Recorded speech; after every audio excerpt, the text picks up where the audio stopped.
Student, I am Shruti Gaur. Bioversity में आपका स्वागत है। तो हम अपनी वीडियो में ऑरिजिन ऑफ लाइफ के बारे में पढ़ रहे थे कि ऑरिजिन ऑफ लाइफ क्या होता था। हमने इसमें बिग बैंग थ्योरी का कॉन्सेप्ट दिया था।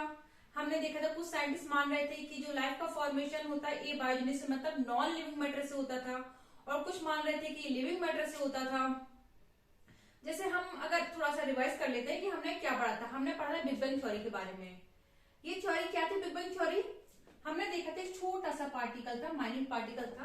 इसमें हुआ था एक्सप्लोजन, विस्फोट हुआ था, ठीक है, और काफी सारे एनर्जी बाहर निकली थी। एनर्जी बाहर निकली, हम ये मान के चलते हैं ये एनर्जी कुछ पॉइंट्स के रूप में, क्योंकि जैसे एक्सप्लोजन होता है कुछ पार्टिकल इधर उधर जाते हैं, तो कुछ पार्टिकल इधर उधर गए। ये पार्टिकल को अगर हमने पास से क्लोज करके देखा तो ये क्या गैलेक्सी नजर आ रहे थे हमको। ये क्या थे? हम बता रहे यूनिवर्स का फॉर्मेशन कैसे हुआ। गैलेक्सी, गैलेक्सी की स्पेलिंग गैलेक्सी आई थिंक यही है, गैलेक्सी। इस सारे पॉइंट पे हमने एक पॉइंट को उठाकर देखा तो उसमें काफी सारे हमें मिल्की वे नजर आए। मिल्की वे, मिल्की वे, मिल्की वे, मिल्की वे, मिल्की वे। और मिल्की वे में क्या थे? काफी सारे, ये मिल्की वे है, लिख देते तो पता लग जाएगा। मिल्की वे, मिल्की वे में क्या थे? काफी सारे सोलर सिस्टम थे। ये काफी सारे हमारे सोलर सिस्टम थे, और इसी एक सोलर सिस्टम में हम रहते हैं जिसका नाम है अर्थ। अर्थ। तो इस टाइप से हमारे यूनिवर्स का फॉर्मेशन हुआ था कि एक माइन्यूट पार्टिकल था, उसमें धमाका हुआ, विस्फोट हुआ, एनर्जी बाहर निकली। उस एनर्जी को हमने देखा, उसमें काफी सारे गैलेक्सीज थी। गैलेक्सीज में हमने देखा काफी सारे मिल्की वेज थी, और मिल्की वे में क्या थे? काफी सारे सोलर सिस्टम थे। इनमें से एक सोलर सिस्टम में रहते हैं हम जिसका नाम है अर्थ। अब सोचिए, एक को हमने अभी जान पाए अर्थ, बाकी और भी सोलर सिस्टम होंगे, कहीं और भी लाइफ होगी। इसी के बारे में डिस्कवरी की जा रही है। जो साइंटिस्ट नए नए जो खोज कर रहे हैं इसी के बारे में कि लाइफ और कहाँ हो सकती है, इसके बारे में डिस्कवरी चल रही है।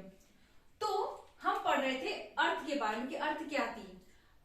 फिर हमने क्या पढ़ा था? इसमें एक बायोजेनेसिस थ्योरी दी थी कुछ साइंटिस्ट ने। सबसे पहले तो हमने लिया था स्पेशल क्रिएशन। जो हमारी माइथोलॉजी है उसमें लिखा है कि जो हमारे ब्रह्मांड का आविष्कार कैसे किया है, ब्रह्मा जी ने आविष्कार किया है ब्रह्मांड का। उनके अलग अलग बॉडी पार्ट से अलग अलग चीजों का फॉर्मेशन हुआ, ये हमारे माइथोलॉजी में है। लेकिन साइंटिस्ट इस चीज को नहीं मानते। साइंटिस्ट हर चीज को प्रूफ करके साबित करना चाहते हैं कि ये चीज, अगर इसके पीछे कोई लॉजिक तो होना चाहिए कि ऐसे नहीं किसी में से ही भी जिंदगी का निर्माण, जो कोई भी जिंदगी का निर्माण कर दे। तो माइथोलॉजी में कहा गया जो गॉड है उन्हीं ब्रह्मा जी, उन्होंने हमारी जो यूनिवर्स है उसका फॉर्मेशन किया है। लेकिन साइंटिस्ट बात को डिसएग्री करते हैं। साइंटिस्ट अपनी अपनी थ्योरी साइंटिस्ट ने अपने अपने हिसाब से दी थी। जैसे जिसके बारे में हम लास्ट में चर्चा करते, जो एक वैन हॉलमन साइंटिस्ट थे, उन्होंने क्या एक्सपेरिमेंट किया था, इसको हम वैसे ही थोड़ा देखेंगे। क्या एक्सपेरिमेंट किया था उन्होंने कि वो रनिंग या कुछ अपना एक्सरसाइज कर रहे थे, उनका जो शर्ट थी वो पसीने से भीग चुकी थी। अब उन्होंने क्या सोचा, चलिए इससे एक एक्सपेरिमेंट कर लिया जाए जिससे मैं प्रूफ कर सकी हूं कि जो लाइफ है वो नॉन लिविंग मैटर से आई है। लिविंग मैटर से नहीं, नॉन लिविंग मैटर से। किससे? ए बायोजेनेसिस। ए बायो सही नहीं चल रहा ये,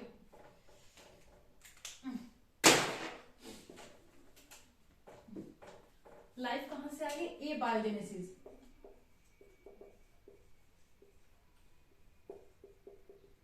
ये बायोजेनेसिस मतलब जिसमें लाइफ ना हो, नॉन लिविंग मैटर से लाइफ का फॉर्मेशन हुआ है। तो उन्होंने अपनी जो पसीने से भीगी हुई शर्ट थी उसमें कुछ गेहूं के दाने बांध कर रख दिए। फिर उन्होंने कहा कि इसमें 21 दिन बाद चूहे का डेवलपमेंट या लाइफ का डेवलपमेंट हो जाएगा। सेम हुआ वैसे। 21 दिन बाद उन्होंने खोल के देखा कि उसमें कुछ छोटे छोटे चूहे थे। तो उन्होंने बोला ये देखिए लाइफ का फॉर्मेशन नॉन लिविंग मैटर से हुआ है। लेकिन अगर कोई कॉन्सेप्ट कुछ थ्योरी देता तो उसके अगेंस्ट भी काफी सारे थ्योरीज आ जाती हैं। लेकिन कुछ साइंटिस्ट ने इसे डिसएग्री कर दिया। उन्होंने बोला कि आपने वीट के दाने का या गेहूं के दाने का यूज किया है, जो कि एक न्यूट्रिशन है और हर एनिमल्स के लिए न्यूट्रिशन एक जरूरत होता है। तो कोई भी एक चूहा आया होगा और उसने उससे पोषण मिल गया और उसने फिर बाकी के चूहे का फॉर्मेशन कर दिया, तो इस इनकी थ्योरी को डिसएग्री कर दिया। फिर बायोजेनेसिस की थ्योरी क्या थी? बायोजेनेसिस थ्योरी के बारे में कुछ साइंटिस्ट ने भी अपने एक्सपेरिमेंट किए थे। जैसे मैंने बताया था, एक थे हमारे लुईस पास्चर,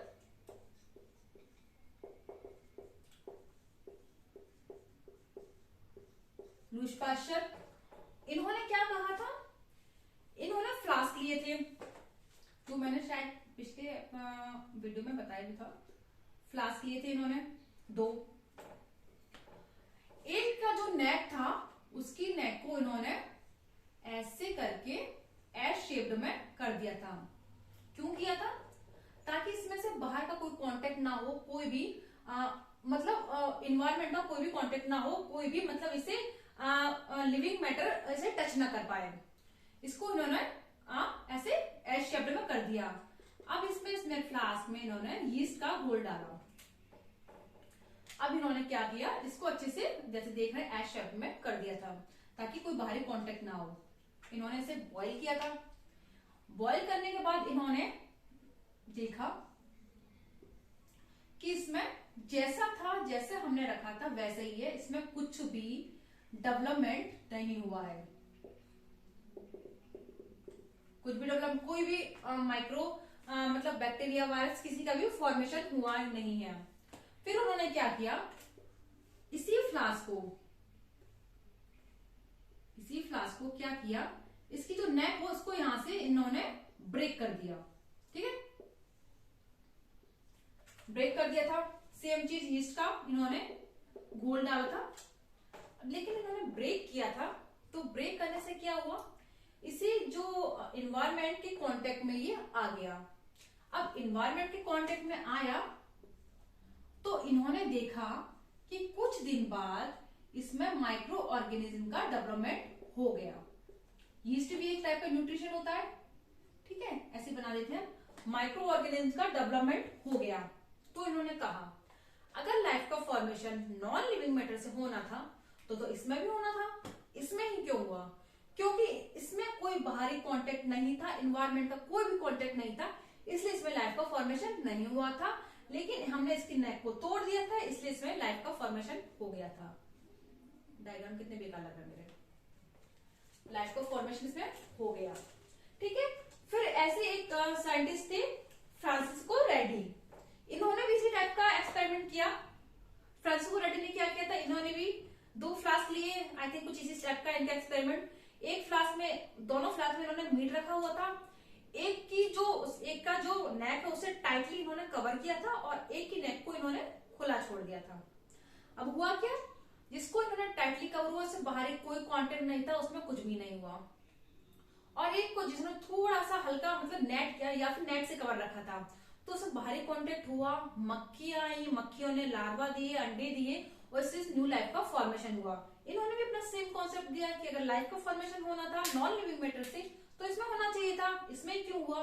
क्योंकि लाइफ के फॉर्मेशन के लिए हमेशा बाहरी कांटेक्ट की मतलब लाइफ की आवश्यकता होती है। तो इन्होंने बोला लाइफ का फॉर्मेशन हमेशा लाइफ से ही होता है। तो इस टाइप के इन्होंने अपने अपने कॉन्सेप्ट दिए। फिर वही एक थ्योरी हमारी ओपरेन हार्डिन की थ्योरी। ओपरेन हार्डिन, अलग अलग साइंटिस्ट थे, एआई ओपरेन और ये हार्डिन। इनका भी अलग कुछ नाम था, एआई ओपरेन और हार्डिन। एंड कर देती हूँ, एंड हार्डिन थ्योरी, एआई ओपरेन एंड हार्डिन थ्योरी। इन्होंने क्या कहा, ये सबसे मोस्ट एक्सेप्टेबल थ्योरी जो है वही यही है, ओपरेन एंड हार्डिन थ्योरी। लिख देती हूँ मैं, मोस्ट एक्सेप्टेबल थ्योरी,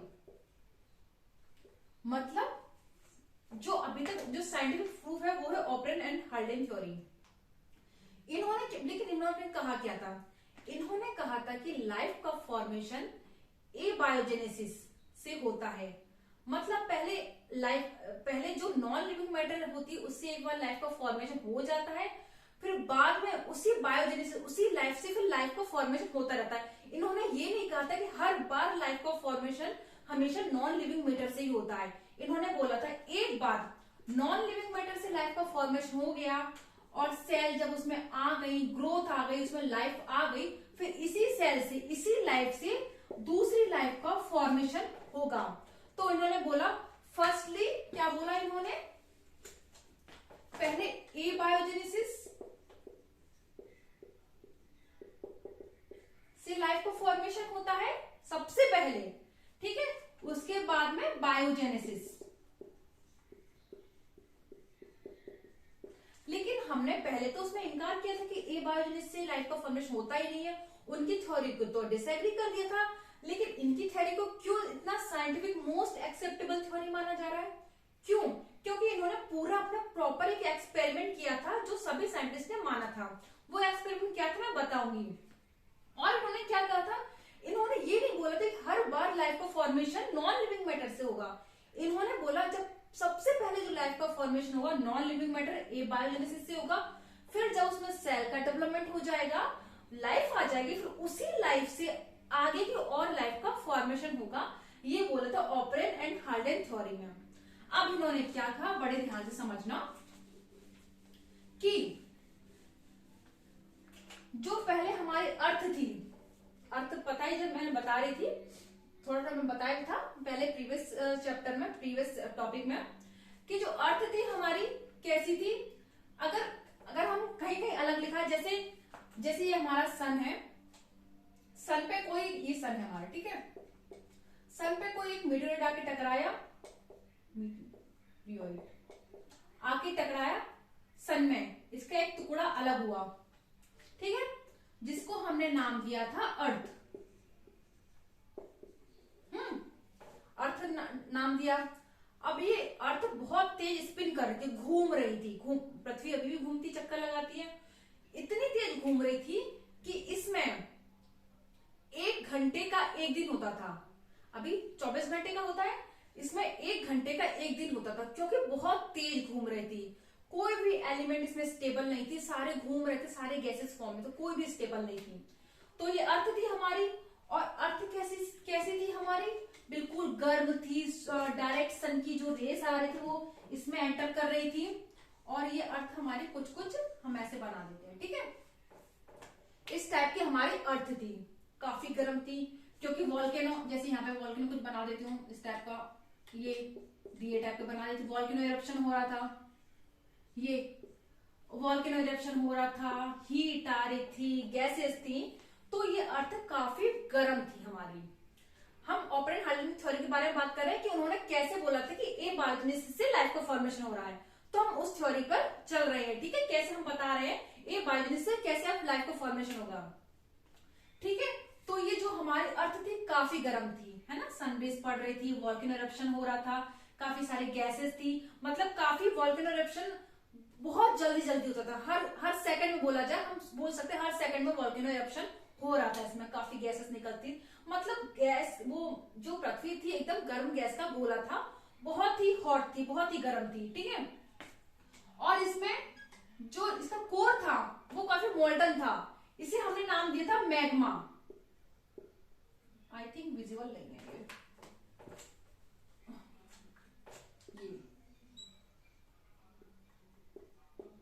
मैग्मा।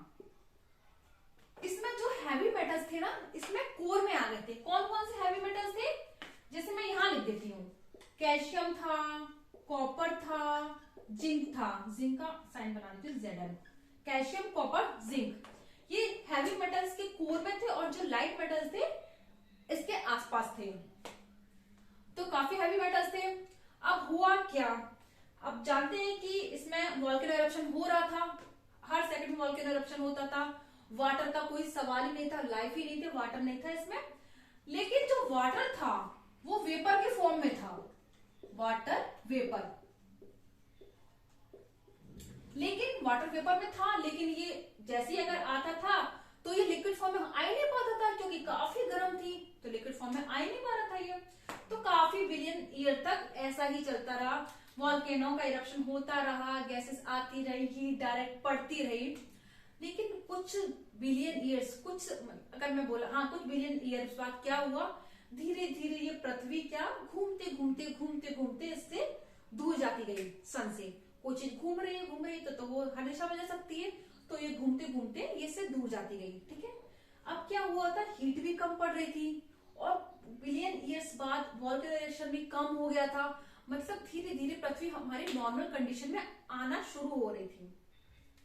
और ये वाटर वेपर, फिर क्या हुआ, ये वाटर वेपर थोड़ी ठंडी हुई और इन्होंने यहाँ पर क्लाउड का फॉर्मेशन कर दिया।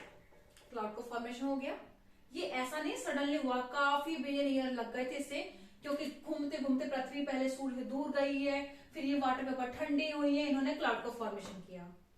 अब क्या हुआ, क्लाउड का फॉर्मेशन हुआ और फिर हुई बारिश। बहुत तेज बारिश हुई और इतनी तेज बारिश हुई, कम से कम ये 100, 200, 500 साल तक आई थिंक चलती रही बारिश। अब ये जो पृथ्वी के जो गड्ढे थे वो वाटर से बिल्कुल भर गए। भर दे को, ये हमने भर दिया, बिल्कुल भर गए। गड्ढे क्या थे, यही थे ओशियन सीज, जो बड़ी बड़ी नदियां थी यही थी हमारे गड्ढे। ये भर गए गड्ढे, किससे, जब ये क्लाउड का फॉर्मेशन हुआ, वाटर आया, बिल्कुल झमाझम बारिश हुई और हमारे गड्ढे भर गए, ओशियन सीज का फॉर्मेशन हो गया। अब ओशियन सीज का फॉर्मेशन हो तो गया, लेकिन लाइफ कैसे आई। ठीक है, अब ओशियन सीज का फॉर्मेशन हो गया, लेकिन जो पानी था अभी भी काफी गर्म था, क्योंकि गर्मी तो थी अभी भी, तो ये पानी बिल्कुल हॉट डाइल्यूट सूप हम बोले, जैसे हॉट डाइल्यूट सूप तक। हाँ, लिखूं मैं यहाँ पे लिख देती हूँ, हॉट डाइल्यूट सूप। ठीक है, जैसे बताया था मैंने कि इसमें काफी सारी गैसेस थी, क्योंकि वॉल्केनो इरप्शन हो रहा था, गैसेस थी। तो इसमें जो एक एलिमेंट था हाइड्रोजन, वो था होशियार, उसने सबसे कांटेक्ट बनाना शुरू कर दिया। कार्बन के साथ कांटेक्ट किया, उसने CH4 बना दिया। अमोनिया के साथ किया, उसने NH3 बना दिया। हाइड्रोजन और O2 ऑक्सीजन के साथ मिलकर के उसने CO2 बना दिया। ये इसमें हो कहाँ रहा है, ये सिर्फ वाटर में ही हो रहा है। ठीक है, जो वाटर हुआ है और डायरेक्ट सूप दे रहे हैं, उसी में ये सारा फॉर्मेशन हो रहा है। CH4 जगह नहीं थी ना इसमें, इसलिए मैं लिख देती हूँ यहाँ पे ऐसे, CH4, NH3, H2, CO2, इन सबका फॉर्मेशन हो गया। ठीक है, अब हुआ क्या, इनका फॉर्मेशन तो हो गया, अब इनमें अब ये जुड़ना शुरू हुए। ठीक है, इनमें रिएक्शन शुरू हुई। अब ये रिएक्शन कैसे हुई, रिएक्शन के लिए तो एनर्जी की जरूरत होती है, बट यहाँ पे तो एनर्जी भरपूर थी, क्योंकि वॉल्केनो इरप्शन हो रहे थे और काफी एनर्जी सूर्य से भी आ रही थी, तो एनर्जी की तो कोई कमी नहीं थी।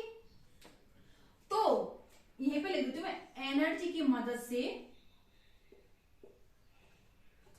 किसका फॉर्मेशन हुआ, अमाइनो एसिड्स का। अमाइनो एसिड का हुआ, और किसका हुआ, न्यूक्लियोटाइड का हुआ, न्यूक्लियोटाइड का हुआ, और RNA का। ठीक है, इनका फॉर्मेशन हो गया। क्योंकि अगर हम इसको लैब में भी चेक करते हैं, इन पर हम एनर्जी या इसमें रिएक्शन कराई जाती है, तो इसमें अमाइनो एसिड, न्यूक्लियोटाइड, RNA का फॉर्मेशन हो जाता है। इसलिए यहाँ पे एनर्जी या वॉल्केनो इरप्शन हो रहा है, इनकी मदद से अमाइनो एसिड, न्यूक्लियोटाइड, RNA का फॉर्मेशन हो गया।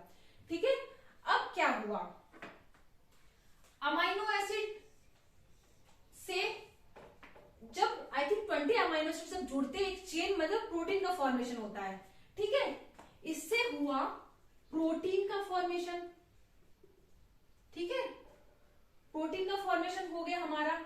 तो अब समझो प्रोटीन का हो गया, RNA है ही हमारे पास में, इन सब का फॉर्मेशन हो गया।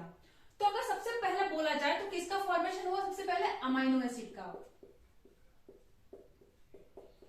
अमाइनो एसिड का, उसके बाद में प्रोटीन, सॉरी हाँ, अमाइनो एसिड से तो प्रोटीन का हुआ है, प्रोटीन का हुआ, और फिर RNA का, और उसके बाद में फॉर्मेशन हुआ।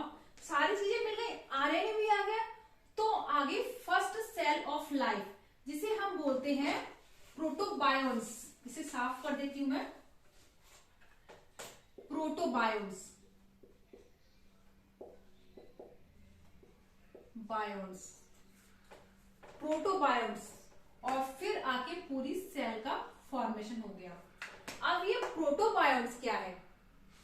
प्रोटोबायोन्स एक सेल लाइक स्ट्रक्चर है, मतलब सेल का प्रिकर्सर है। अगर हम बोले, इसको मैं साफ कर देती हूं।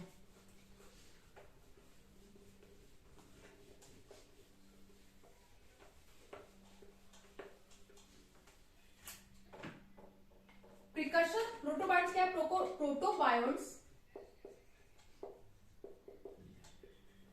प्रोटोबायोन्स is precursor, spelling I think गलती हो सकती है, प्रिकर्सर ऑफ सेल।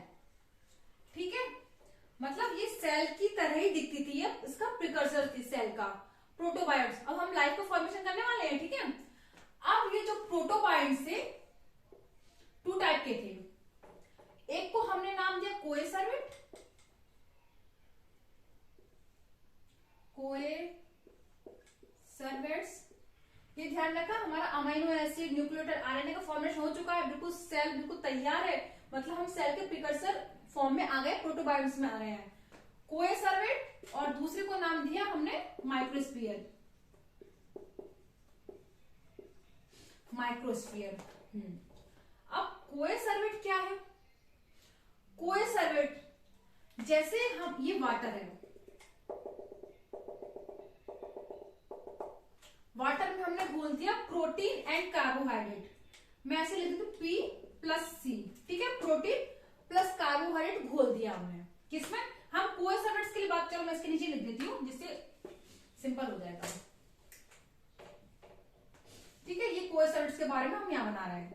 ये हमने वाटर लिया, इसमें हमने घोल दिया प्रोटीन प्लस कार्बोहाइड्रेट, वाटर में घोल दिया हमने। ठीक है, अब इसमें हमने लिपिड्स का ड्रॉप डाला, लिपिड का, तो ये इसके आसपास एक लिपिड बाइलेयर बना लेगा। और जो प्रोटीन और कार्बोहाइड्रेट, जैसे हम किसी चीज को घोलते हैं ना, तो मतलब जब हम घोल रहे होते हैं, एक गुच्छा टाइप का बन जाता है। जैसे ग्लास में हम कुछ भी घोल रहे होते हैं, हम कुछ घोलते हैं, जैसे चीनी है, तो एक चीनी एक अपने गुच्छा टाइप का बना लेती है जब घुलने से पहले। तो ये प्रोटीन कार्बोहाइड्रेट यहाँ पे ऐसे इकट्ठे हो गए, अलग कलर से बना लेती हूँ, ये ठीक है, ये। और इसमें हमने लिपिड का ड्रॉप डाला, तो लिपिड ने आसपास एक लेयर बना ली। ठीक है, अब माइक्रोस्फीयर में क्या किया हमने? माइक्रोस्फीयर में हमने सिंपल किया, प्रोटीन को, कार्बोहाइड्रेट को यूज नहीं किया हमने, प्रोटीन को घोल लिया। ठीक है, इसमें क्या है? प्रोटीन, यहां लिख देती हूं मैं, प्रोटीन प्लस वाटर। ठीक है, और यहाँ के उस सर्वेट में क्या था? Protein plus carbohydrate, protein plus carbohydrate, और वाटर तो है ही हमारा। ठीक है, तो इसमें है प्रोटीन और हमारा वाटर, सेम चीज इसमें हो गई। ठीक है, बीच में प्रोटीन ने एक गुच्छा टाइप का बना लिया, इसमें भी हमने लिपिड का ड्रॉप डाला, जिसमें लिपिड बाइलेयर ऐसे बन गई, ऐसा हम बना देते हैं। अब ये लिपिड बाइलेयर क्यों बनी, इसको देखते हैं। क्यों लिपिड ऐसे, जब तेल होता है एकदम एकदम देखते हैं ना, अलग हो जाता है पानी से, ये क्यों बना? अगर हम बात करें फॉस्फोलिपिड की, ठीक है, फॉस्फोलिपिड क्या होता है? मॉडिफाइड लिपिड, जिसमें जो हमारा होता है लिपिड, उसमें फॉस्फेट ग्रुप आके जुड़ जाता है, तो उसे बोलते हैं phospholipid. Phospholipid, lipid, modified lipid लिख देती हूं, मॉडिफाइड लिपिड। ठीक है, अब जब हम फॉस्फोलिपिड का स्ट्रक्चर देखते हैं, तो हमें इसमें एक हेड नजर आता है, करेक्ट, और एक टेल नजर आती है, करेक्ट। अब होता क्या है, जो फॉस्फोलिपिड है, इसका जो हेड वाला रीजन है वो है हाइड्रोफिलिक, ओके, फिलिक, और जो टेल वाला रीजन है वो है हमारा हाइड्रोफोबिक। फोबिक मतलब फोबिया, मतलब इसे पानी से डर लगता है, और हाइड्रोफिलिक, इसे पानी से प्यार है। ठीक है, अब होता क्या है, इसके मतलब इसे पानी से हाइड्रोफिलिक है तो इसे पानी से डर लगता है, भाई इसे नहाने में डर लगता है, और इसे पानी से जो हेड वाला रीजन है इसे वाटर से सख्त प्यार है। अब हम इसका अगर देखें स्ट्रक्चर, तो लिपिड होता है जो फॉस्फोलिपिड होता है, ये इस टाइप की इसकी अरेंजमेंट होती है।